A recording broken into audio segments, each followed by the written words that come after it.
Yeah, it definitely was a learning curve because, just starting out, our region specifically, which is the Smoky River region, it's the Village of Girouxville, Town of Falais, Village of Donley, Town of McLennan, and the MD of Smoky River. We work very closely on most of the services that we provide to our residents. So actually understanding the different agreements, going through different ICF discussions, all of that was yeah, quite a challenge to really wrap our heads around, how does our fire services work and how does the water system, who's in charge of this? Well, it's mostly a collaboration, but learning all that, it took months.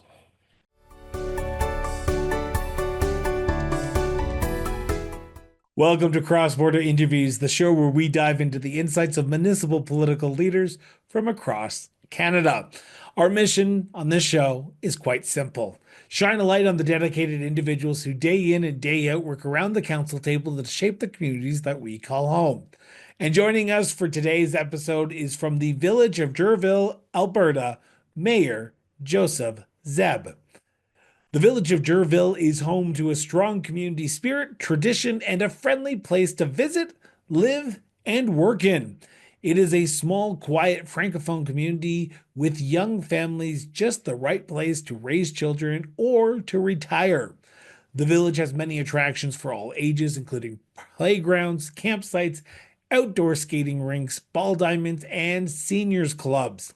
And on their main street, you'll find sports venues including the Smoky Lanes Bowling, a community center, a garage, a beekeeper, a gas station, a bulk general store, as well as a hotel, restaurant, and many other businesses. From the smallest village to the largest city, across every region of the province, Alberta Municipalities represents the communities where over 85% of Albertans live.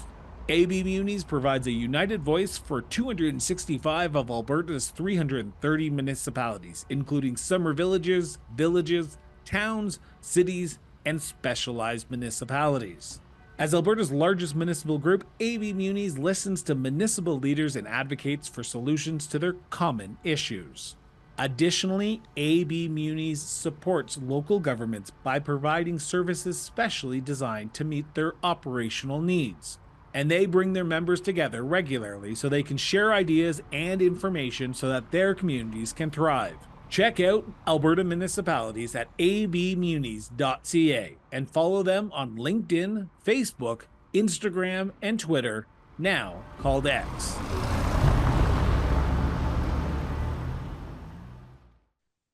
Mayor, thank you so much for sitting down with me and talking about your community and talking about yourself. I want to start, though, by talking about who Joe is. Get to know the man behind the persona a little bit. So I've got to start by asking the same question I've asked every single person who's ever come on this show. Where did your sense of duty to serve your community come from, Joe? So I'm a immigrant to Canada. I moved up to actually Girouxville in 2013, and just the community in general and the warmth of the reception from literally everyone in the community to helping me out, cooking me dinners, inviting me to different events and family functions. That was what really led me to want to give back to the community.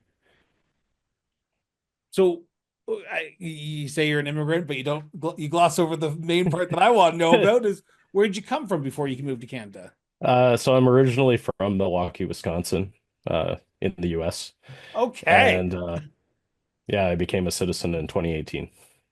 So so you're relatively new in the grand scheme of things to municipal politics, politics in general.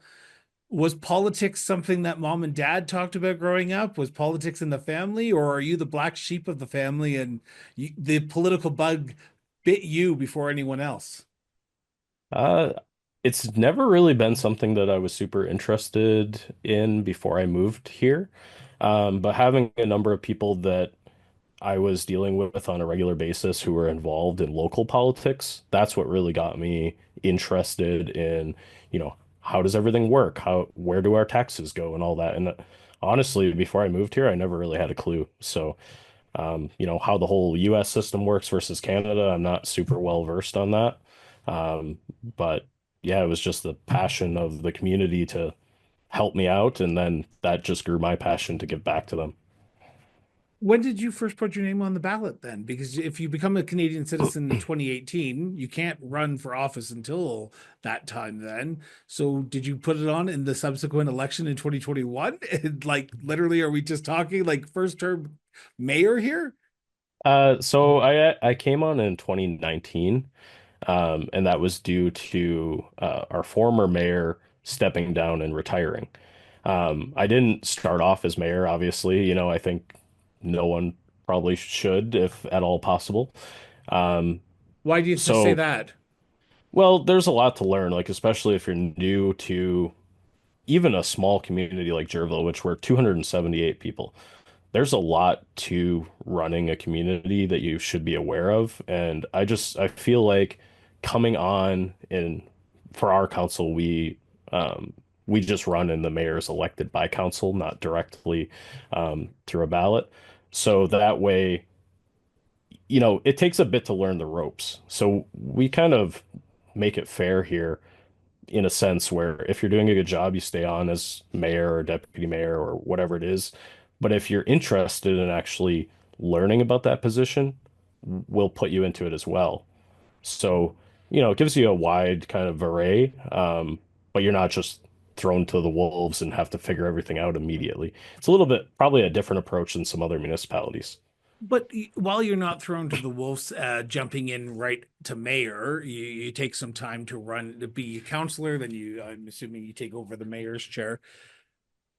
It's a big learning curve, is particularly when you're elected in a by-election, because you have to catch up to everything that your current council is working on. For you, what was that process like of working through the catch-up period while your other council members were already ahead of the game? Yeah, it definitely was a learning curve because, just starting out, our region specifically, which is the Smoky River region, it's the Village of Girouxville, Town of Falais, Village of Donley, Town of McLennan, and the MD of Smoky River. We work very closely on most of the services that we provide to our residents. So actually understanding the different agreements, going through different ICF discussions, all of that was yeah, quite a challenge to really wrap our heads around, how does our fire services work and how does the water system, who's in charge of this? Well, it's mostly a collaboration, but learning all that, it took months. Because it sounds like you were green coming into the position of counselor. Do you get a sense, and I say this a lot on the show, and I apologize to anyone who's about to get offended by this statement, but I have noticed an apathy in this country when it comes to what the municipality does on a day-to-day basis or who is responsible for that level of government. Do you get a sense in your village that that was the case and still is the case? Or do you get a sense that when people want to talk to you or want issues addressed, they know to go talk to their MLA or their MP or you, the mayor, or their council members? So I completely agree with the general apathetic nature. I don't know if it's apathy or maybe just lack of knowledge or context on how local things operate. Um, but we don't get the greatest community engagement. So we send out, surveys and things like that, and we very rarely get much of a response. But in Girouxville, we try to keep things as stable as possible. We haven't, despite the challenges through like COVID and things like that, we haven't drastically had to increase our tax rates. Um, we hear our residents say we we need somewhere that's affordable, and we balance that affordability with the services we provide.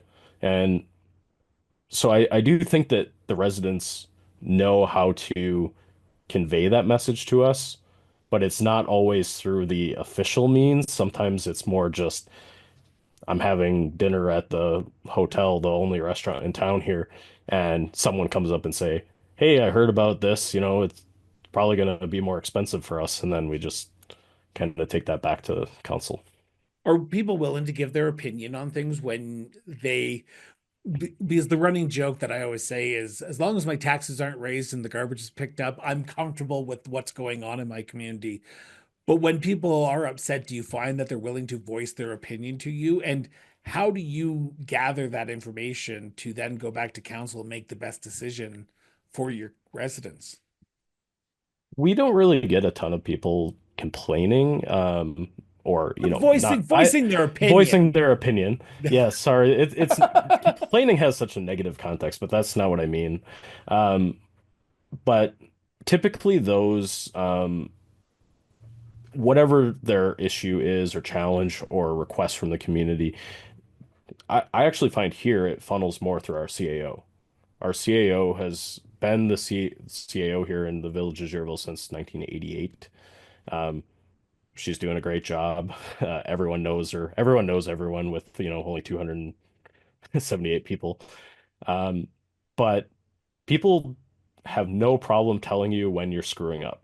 So we do hear that, whether it's counselors, myself, or, the CAO or other communities, they'll say, hey, we heard, not that I can remember, but Girouxville has screwed up or whatever, and then we hear it through the grapevine. We're so connected that we definitely do get that engagement to an extent.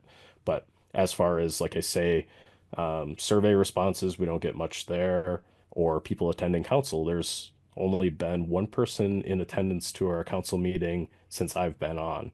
So I don't know if Wait, that's one person in 6 years? You're saying one person in 6 years has showed up to your, yes, but one it's member. democracy, right? It's the name of the game. People feel if you're doing a good job, they won't show up. If you're doing a bad job, that's when they will show up. Yeah. And that's where I think, like you say, lack of interest or are we doing a good job? It's hard to gauge that. But I feel like just based on what we hear in the community, um, Girouxville is working for the residents. Like things are going mostly where they expect them to. So how do you make decisions then? Because the role of a mayor and role of a counselor is not only to take the recommendations from administration, but also ask residents what the uh, pulse of the community is, if they want something, if they don't want something. How do you, and I say I'm sort of painting a broad stroke, with an apathetic community who will voice their opinion when their opinion is desired for them to voice it, but when you ask them for their opinion, they may not want to typically give it. So how do you make the best decision and vote for the best of the community when you don't know what the community is traditionally wanting? Yeah, that it definitely is a challenge. I would say Does it get easier? we tend to be pretty conservative on our changes, and I Okay. think that helps. Typically, this isn't the solution to everything, but we do take a lot of the if it's not broke, don't fix it kind of mentality here. Um, and it's not council's way of thinking. It tends to be that that's how our region kind of operates. We see that across a lot of our communities and just from comments that we hear even of residents and in our neighboring communities. Um, so basically, before we make a big change, we do try to gather that feedback, primarily word of mouth, speaking to people when you're we have a bowling alley in town. You go there, you bowl on the team, you get to meet quite a few members of the community. Um, you go to dinner, half the town is out at dinner. So like you do get some of that Is that your feedback. town hall meetings when you host a town hall? Just say it's at the hotel and everyone shows up for dinner that night. Uh, yeah, that could be an approach. Yeah, it's definitely interesting to get that feedback and make the changes, but um, I think in the past few years, we've really focused more on stability than change. Finding efficiencies in the way that we operate and try to keep taxes stable, while providing those services that people do request. That's really that's the backbone of how we kind of operate here, or it seems. Okay, so there's about three different venues, three different avenues I want to go down in this interview. And I apologize for throwing this in here, but I feel like I have to. Um, Actually, before I do that, I'm going to say my rant that I usually say. This is a conversation between the mayor and myself. This is not a motion of council, not a direction of council, not a policy of council. For those who are about to be upset about what is said in this part of the conversation, please send your emails to me and I will file them away in the appropriate location. With that being said, and I'm going to start with the first question first, then jump into the other three.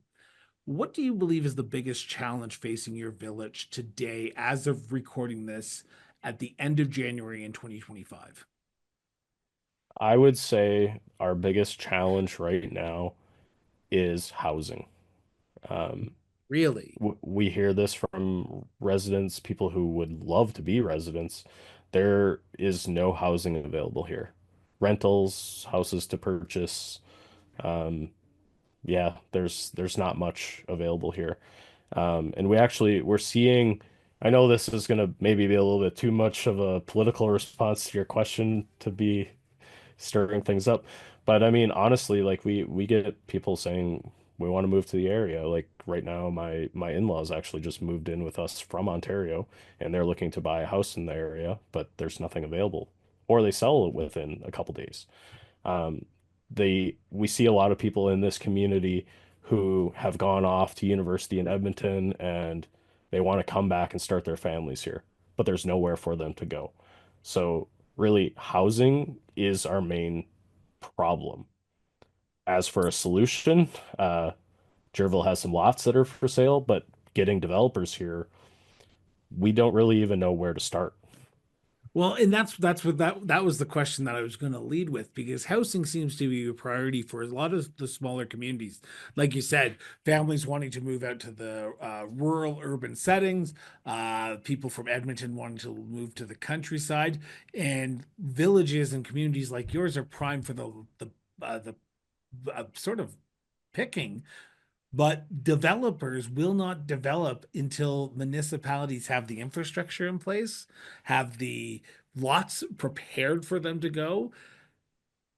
How do you do that? Because you talk about how conservative council is and you don't want to cause any feathers, but you have to spend money to get more housing, but you Mhm. have to do that on a tax base of, I think you said 276 Yeah, people we're in your community. 278. 278, I apologize. 278, but that's people, that's not dwellings, that's not the residential assessment that you have. So how do you balance growth in a small community like yours with the understanding that if you don't grow, you could be going to a bad end for your community that we saw on just on January 1st for two communities in Alberta who are smaller than you because they couldn't build housings and infrastructure. Mhm. So I think some of the things that council has looked at, we do have like an area of undeveloped land in town, and we've discussed at one of our previous meetings around do we start, you know, building the roads and putting down the water and sewer infrastructure and all of that sort of aspect to it. And though it's something that we know that we need, it is a real big challenge to invest that amount of resources if there's no guarantee that that is going to get developed right away. Um, Is the province so, coming to the table? I apologize to interrupt, but it's a venue that needs to be talked about because you gave me the political answer, so I'm going to ask the political question. mhm. Municipalities can't do it alone. Is the province stepping in to saying we'll help you with affordable housing or get some developer up in your community to start looking at your area? So that would be amazing if they did, but up until this point, no. The only support that we've received through the province is really related to our seniors housing. So in Falais, there are some seniors housing in Girouxville as well, but in Falais they're building, I believe, 20 additional units at their senior housing facility. So that is designed to kind of alleviate some of the pressure um, to get people the care that they need from just the new rooms are going to support um, two-bedroom units and things like that. So older couples could actually still live together while being in these facilities. And that's really the push where we do have like our demographic here in Girouxville, it's getting younger, but it was aging quite a bit. So having that available should help alleviate some of this housing issue. Um, but that's a long time coming. But as for actually affordable housing developers and bringing those in, that's not something that we have had any traction on. And that's driven more through like our regional economic development group. But there has been really no support and not a lot of uptake on that. Okay, so this episode is not going to be airing until the first week of February. Now, I'm about to say something, and hopefully by the time this airs, the sit down will have happened. But I'm going to be sitting down with the minister, the federal minister of housing and communities, in the next 2 weeks' time. Sitting down with the Honorable Nate Erskine Smith, who is in charge of the federal housing challenges that is happening across Canada. What should I ask him from a small town, small village community like Girouxville? What should I be asking him that would help your community out tomorrow? Because if we don't solve this issue this year, I feel like it's going to get worse in 2026, 2027, and even 2028 because prices aren't going down. What would you ask the Minister of Housing federally if you had a chance to ask him point blank a question? I would ask, how can we make it so a developer would come to these small rural areas like Girouxville, build something like an apartment complex or, whether it is multi-family dwellings of some sort, and actually streamline the process so the return on an investment uh, can start right away. That's the thing that I find is for them to come up here, start building, get the resources they need, whatever that is, it just takes too long until they're generating income. What can they do to make that faster? I will keep you in the loop on his answer. I will tag you on social media once that interview comes out because I will ask that question directly to him during our sit down one on one interview later on in February or potentially at the beginning of February if everything, the plan goes to fruition as Yeah. his office has told me it will. Um, with that being said, what type of housing are you looking for? Are you, and I should clarify this for a second because I think I've been pronouncing the name of your village incorrectly the entire time, or if I haven't, then I apologize. But is it Girouxville or Girouxville? Either way, it depends. Because I know You, you're a francophone community, so that's why I'm pronouncing the OUX. But how do you actually pronounce it? How do locals in your community pronounce the name of your well, community? I think we have a really, obviously highly francophone demographic here as well. So the way they pronounce it is not the way I would. But I would just say Girouxville. Okay, Um, Girouxville. Okay, perfect. yeah. I'm just going by what the mayor says because the mayor is always right. Okay. So what type of housing supply is Girouxville looking for then? Is it apartments? Is it module houses? Is it small houses? Is it uh fourplexes? Or is it a gambit? Are you willing to accept any as long as you get a housing supply in the community? So the way that on our council that we kind of approach these things is going back to my previous statement around our regional collaboration. So the way we kind of view things is like a win for the region is a win for the region, no matter which community it's in. So we know that Girouxville is, the bedroom area of Smoky River, along with other municipalities here. Primarily most of our businesses are located in Falher. So we're open to any type of housing because that'll help out anywhere within our Smoky River area. Um, I would say there's a big shortage on apartments. There are the apartments in Girouxville, there are a few. They're probably fourplexes. Um, so I'm not talking like an Edmonton skyscraper, but multi unit dwellings would probably be a good place to start to alleviate that pressure in our region. Do you get a sense from your community that people want to see the community grow? Because there's always a double-edged sword when we talk about housing and growth, because there's people who move to your community for the community itself, the small town charm, the small village atmosphere, less issues, and I say urban issues. Do you get a sense that people are like, yes, build, bring the houses. We want the growth because then my son, my daughter, my parents like yours will be able to find a house and stay here and potentially grow this community into not just a village, but a town potentially one day. Yeah, I can't say that I know the feelings of everyone in town, but I would say that But the does council general all agree? yes, we all agree that housing is one of our biggest stumbling blocks for Girouxville and the area. Um, but I would say that primarily what we're trying to achieve is just restoring the viability of our area. It, so, this is before my time of living here, but in the 80s and 70s, the population of this area was double, triple what it is today. So it can support that amount of people. And it's actually we're seeing, with the reduction in population over the years, like over the last 10 years, our region has lost 10%.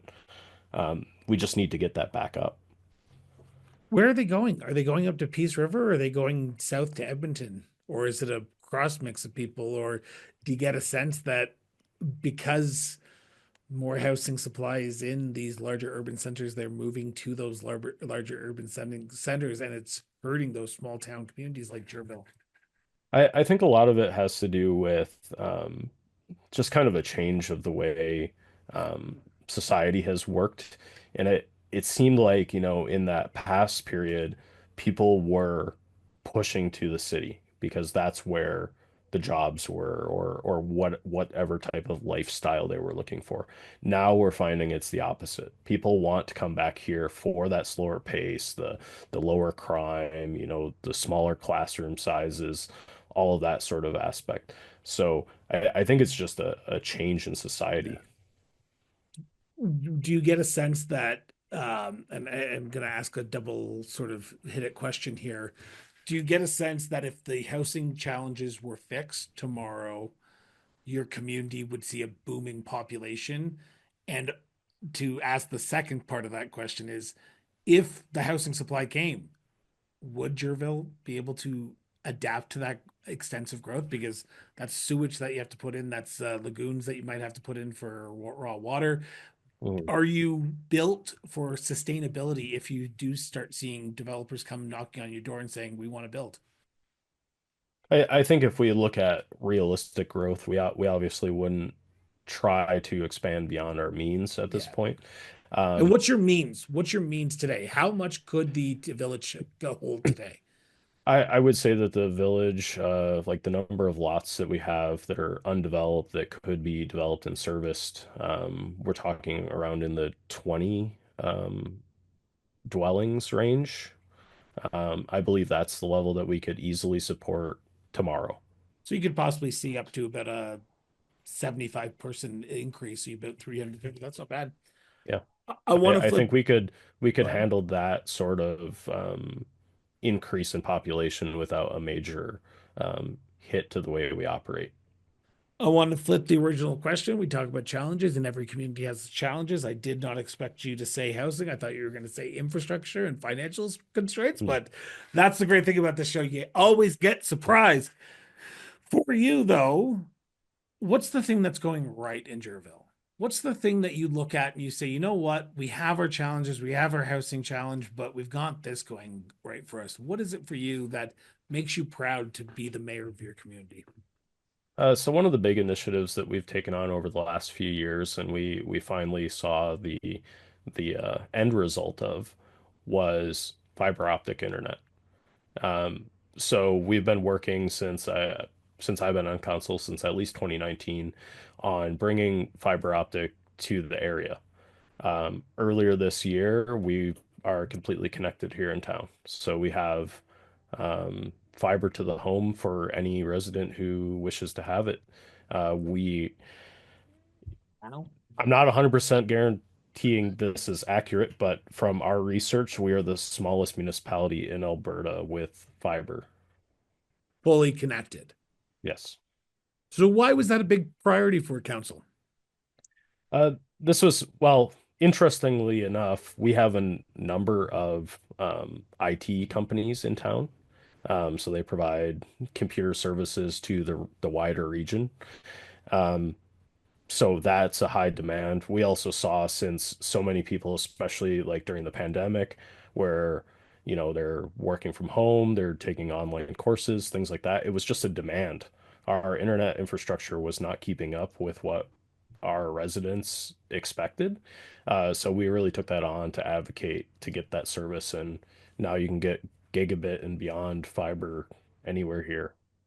I'm shocked at that because as we talked in the pre-interview, I originally came from Big Lakes County and before moving down to Calgary, and I had ExploreNet, and that's the only option. I'm not saying not a thing wrong with ExploreNet, but I'm just saying it was horrible internet, and a community of your size having fiber optic to everyone in the available for everyone in the community, that is fantastic because that is a game changer for smaller municipalities. Because when people move to those communities, I can imagine that's the first thing they ask: how's the internet up here? Yeah, I mean, like what we're hearing from people who are interested in purchasing homes or starting businesses here, and Girouxville has a really high number of home-based businesses and entrepreneurs. Um, like on council alone, half of us have a side business.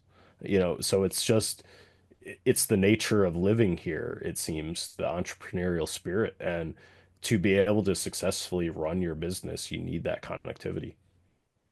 I want to turn to my second last segment. It's a new segment that I've only introduced to Alberta-based municipality leaders because by the time this airs, 9 months, we are heading to the polls and we are going to elect new council members. I'm going to ask a point blank question. You do not have to answer, but I'm going to hold you to it. Have you decided if you're going to run for re-election in the upcoming 2025 October elections, Mayor, or are you still undecided at this time? At this point, for me personally, as much as I would like to be able to commit because I enjoy doing this, I do have some things going on in my life, and I haven't quite fully committed to running again. That being said, I hope that I am able to. What does the future look like for Girouxville in after 2025? Do you hope for the best? Uh, so do you mean specifically if I'm not involved or if I am, or If both? you are or not, either way, what's your outlook on Girouxville going into last year of this current term in office? If you decide not to run in 2025, are you leaving it in good hands, or are you hopeful that the community will continue to bud and continue to grow, or see those obstacles still in place, even if you don't run or you do run in 20 after 2025? hmm Um, so I definitely think that Girouxville's heading in the right direction, and not just Girouxville, but the Smoky River area, and working in collaboration with everyone. I feel like there's enough forward push that we want to be a viable community, not just Girouxville, but the whole area. Yeah. And I believe that that spirit of working together is still there and will, if all counselors are new, it might be a bit of a struggle to get kind of on track of where we collaborate. But I think that the framework is there, that progress will continue to be made. I want to turn to my last subject now, and I appreciate your answer there. And I want to talk about my favorite subject, and that's tourism. Now, I know for a fact that Girouxville has probably one of the, if not the best museums in all of northern Alberta. That's just me as a museum nerd, kind of nerding out. What are some of the tourist draws? And talk about the museum if you want, that people should stop in if they're traveling along the Smoky River area, the region, and they want a quick destination stop. Why should they stop in Girouxville and see it? So yeah, the museum in Girouxville is actually, like you say, very interesting.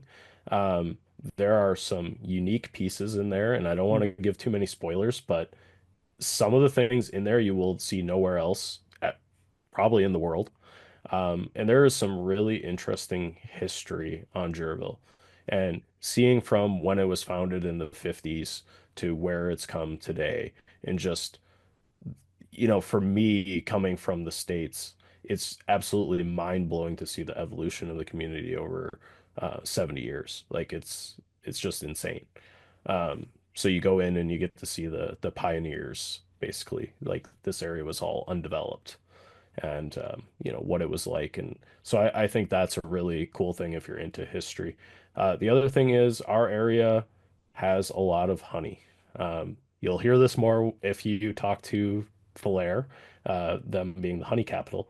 But we actually have a number of apiaries in the Girouxville area as well, including some businesses in town here who um, make different aspects from honey and bee byproducts. I don't, profess to know everything about that. Yeah. Um, but you can definitely get local honey, different candles, wax, that kind of stuff.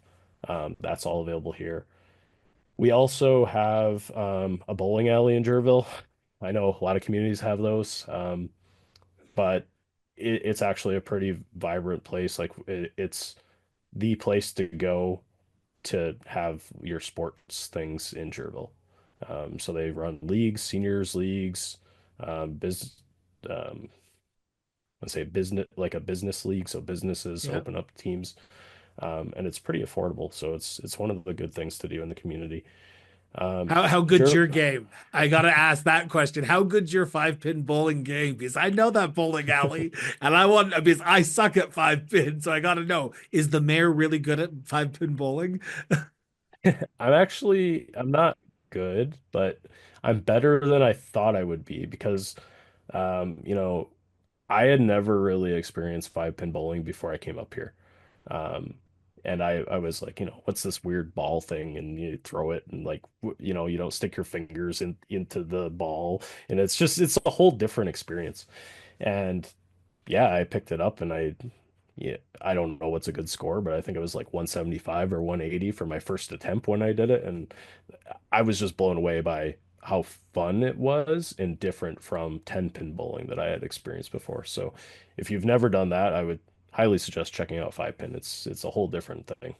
I love an honest politician, but I love an honest politician who's willing to humble brag about 176. I really don't know if that's a good score or not. I thought I'm 300's getting good, so I'm like happy when I get like 90. I'm like, yeah. So what else can you do? Because when you talk about the bee thing, I was on the Girouxville website, and when it said you have an entrepreneurial spirit in the community, which you do, and there's a beekeeper in the community, I went, what? Because that, like you said, it's so synonymous with Falher, but it sounds like bees are everywhere up in the northwestern region of Alberta. yeah, we so Polaire is kind of the It literally center has the of it. big giant bee Yeah, for it those has who the don't big know. B. It Yeah. has there's a little shop you can go to in Falare that focuses just on Yeah. stuff from that. We don't have that level, but um, there's at least one major company who has some operations here. But the bees aren't kept in town, so if you're afraid of being stung or something, you don't have to worry about that. Um, but they process it at a facility here in town, some parts Wow. of it. So where in the community do you go? After a long day of council meetings, after a long day of work and a side job, Is there a spot in your community that you can go and decompress at? And I'm gonna say this, and I say this often, but you can't say your own house because I know how much municipal leaders love to just be introverts.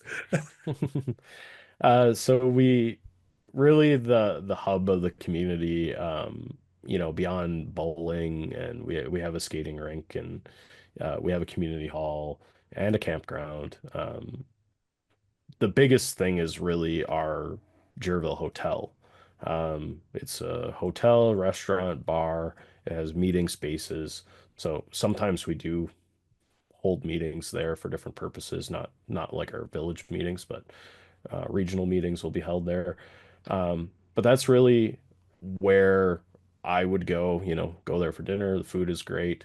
The owner is actually one of our pillars of the community. He is in the area. He has a persona that everyone knows who he is, and I think people go there just for that. So that's really a place to go and enjoy. Mayor, I have one last question for you before I let you go, and I've taken up a lot of your time, so I apologize if I went a little bit over schedule here. But my last question is the $1 million one. In your opinion, what makes Girouxville such a unique place to live, work, and raise a family? So Girouxville, I think it has it all going on. Um, it has the slow lifestyle that a lot of people crave now. You don't have to worry too much about your kids playing hockey down the road. They could be at the playground. It's a safe community. It's quiet. I think if you're holding a conversation outside, you can hear it on the other side of town. It's it's a different environment from that perspective. Like I said, we have high-speed internet, which is really attractive to many people, and it keeps people here. Um, yeah, I think it's the perfect balance of everything that you could want with a small municipal environment. We have every service pretty well within, not just Girouxville, but the area. So within a 10-minute drive, you have arena, grocery store, everything, school, everything you could really want to raise your family here. Sounds beautiful. Mayor, I want to thank you from the bottom of my heart for doing this. I never know how these interviews are going to go. I never know what we're going to talk about, but here we are talking about five pin bowling. Man from Milwaukee becoming the mayor of a village in northwestern Alberta, and this is the best thing about this show is you get to learn about the people. And I would never have known that a mayor is just like you, who seems to have a passion for their community and a passion for what is in the best interest of their community. So I want to thank you so much from the bottom of my heart for sitting down and doing this show tonight. Yeah, thank you for having me on. I've seen a lot of your work, and it's been a pleasure. Thank you for the invite. Thank you so much for tuning in for another episode of Cross Border Interviews. Now, we hope you've enjoyed today's conversation and gained some valuable insights. Today's episode was sponsored by Alberta Municipalities. To stay in the loop with all of our latest episodes, don't forget to subscribe to the show on your favorite platforms or follow us on social media. For even more content and learn more about the stories and people we feature on this show, visit us online at crossborderinterviews.ca. Your support means the world to us, so share this episode with your friends and help us keep the conversation going. Until next time, stay informed, stay engaged, and we'll see you next time here on Cross Border Interviews. Till then.